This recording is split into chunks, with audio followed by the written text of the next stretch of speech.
one big concern is lack of the monitoring might create the momentum for North Korea to further expand their sanction violations activity, especially now after border reopening, North Korean agents can revive their past business network or any activity that was prohibited especially from 2016 to 2017 time. This momentum might create North Korean agents to go back to their past counterpart, and hopefully they would promote the business again.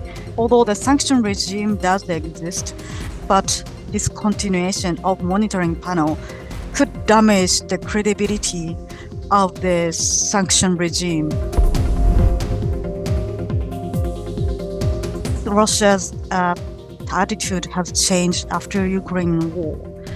My impression inside the panel, judging based on the attitude of the Russian panel and Russia's mission to the United Nations, they always respect the sanction itself. Although Russia not want to support the tightening the sanction, however, permanent member of the Security Council, Russia would respect the resolution itself. When I was in the panel until 2021, there is a concern Russia might block the particular report, or Russia veto reappointment of one of the panel members, but it never really touched the core part existence of the panel itself, or doesn't challenge the sanction regime itself.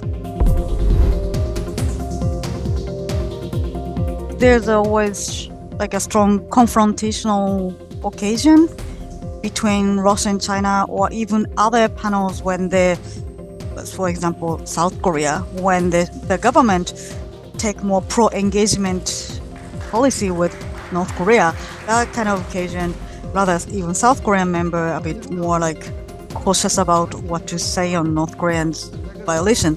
So there's always confrontational situation with several countries. China, who actively supported North Korea rather than Russia. So now Russia is even actively violating the sanction, while China still keep the position that this particular sanction regime right now is not serving for the ultimate purpose of encouraging North Korea to solve this issue diplomatically. So they don't fully enforce the sanction monitoring mechanism in their own countries. This is exactly related to my previous point, the impartial body to examine the information provided by any member states and publish the information in impartial manner.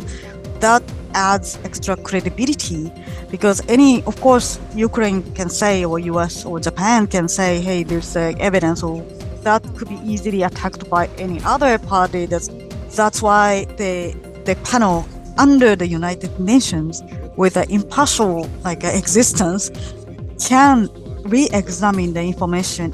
That process is particularly important to keep the information as credible source, and can rely on the information. Missiles export to be used by Russia is a clear violation of the sanction, and even this contribute to the war itself, continuation of the war. So that kind of information should be examined that the UN panel of experts just terminated. I personally support the idea of establishing the monitoring body under the UNGA. I understand it takes time. That type of monitoring organization outside of the UN have several issues, crucial issues, because that if it's like-minded country, because they are sharing goal and strategy, they can monitor even more effectively. But their action is not impartial.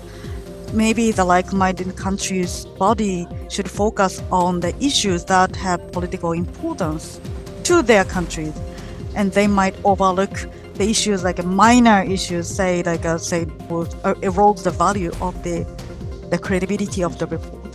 and also that because of the particular country's body or research institute, then member states could be hesitate to cooperate with that panel.